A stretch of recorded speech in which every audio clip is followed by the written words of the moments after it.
بسم الله الرحمن الرحیم.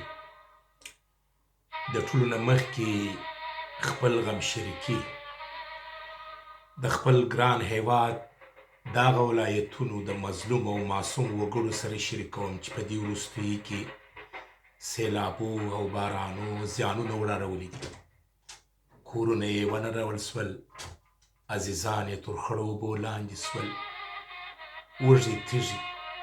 نه پوهېږم یا زما ستر خالقه ستا په حکمتو نه پوهېږم، خو ستا دا ګناهکاره بنده تا ته دعا کوي او ستا څخه غواړي یا ستر خالقه خپل رحم او شفقت او مهرباني زما د هیواد پر هغه وګړو چې په دې وروستیو کې سیلابو ځپلي دي، کورونه یې نړېدلي دي، ماشومان، وړونه، مور، پلار، خور، زامنې خړو سیلابو وړي دي، ډوډۍ نه لري، خیمه نه لري، په سختو شرایطو کې.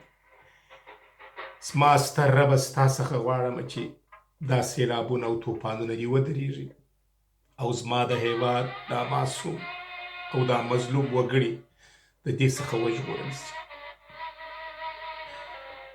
ما دې مظلومو ته د احساس په ژبه باندې د پښتو غزل لیکلي، ځکه نور مې څه نه سوی کولی پرته دعا او خپل دا غم شریکي. د دې پښتو غزل سرلیک دی: د سیلاب د شهیدانو غم زخمي کړم،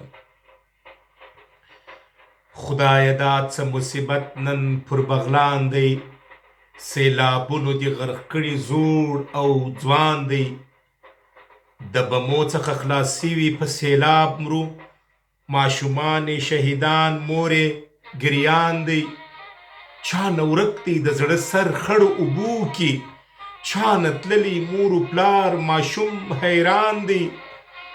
ستا سیلاب ته دا زموږ خاورین کورونه طاقت نه لري، ورانیږي، امتحان دی. خدایه قهر دې ګمراهو ته واری که، ځپل سوی دلته بیا مظلوم افغان دی. دې کورونو کې معصوم وګړي وږي اوسېدل اوس په فغان دی. کور یې وران همې جانان ورته شهید دی، نه پوهېږم د محشر غوندې زمان دی. بې رحمه سیلابه ولې بیا یاغیې، بې رحمه سیلابه ولې بیا یاغیې، په کوم جرم ځپل کیږو څه داستان دی. خوب خورک راڅخه ورک دی، رب ته ژاړم، خوب خورک راڅخه ورک دی، رب ته ژاړم، په ژړا او په دعا مې روح پریشان دی. چې رایاد مې شهید معصوم ماشومان سي، چې رایاد مې شهید معصوم ماشومان سي، غلبلې مې پورته سوي تر اسمان دی.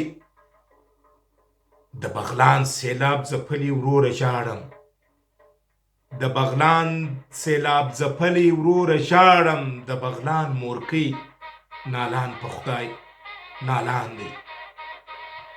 راسئ ټوله چې لمونځ کوو خپل دې مظلوم وګړو ته چې د الله رب العزت له لوري سیلاب ورته را روان دی او دی ځپي، ستونزه ورته جوړي، مصیبت او پریشاني ورته جوړي. ټولو ته دعا وکړو، خالق زموږ دعا مني. پر الله مو سپارمه د سیلاب ځپلو وګړو